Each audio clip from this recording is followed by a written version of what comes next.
बिस्मिल्लाहिर्रहमानिर्रहीम। साजिद वफा आर्ट की तरफों अवामी शायर लाला नज़ीर अहमद साजिद तुहाडे दोस्तां की खिदमत च हाज़र है।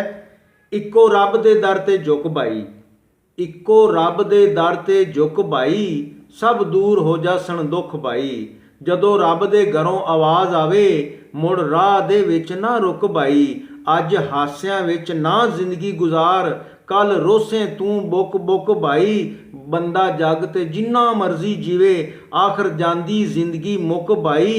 ए दुनिया दियां मौज बहारां विच असल काम तू गयों उक भाई।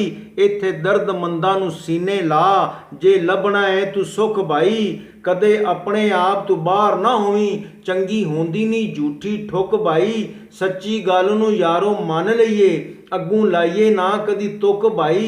ਜਿਹੜੇ ਮਸਕੀਨਾਂ ਨੂੰ ਆਪ ਖਵਾਉਂਦੇ ਨੇ, ਕਿਸੇ ਗੱਲ ਦੀ ਨਾ ਰਹਿੰਦੀ ਭੁੱਖ ਭਾਈ। ਇੱਕ ਦਿਨ ਇਹ ਦੁਨੀਆ ਫਾਨੀ ਛੱਡ ਕੇ ਸਾਜਦ ਮਿੱਟੀ ਵਿੱਚ ਜਾਣਾ ਲੁਕ ਭਾਈ, ਸਾਜਦ ਮਿੱਟੀ ਵਿੱਚ ਜਾਣਾ ਲੁਕ ਭਾਈ।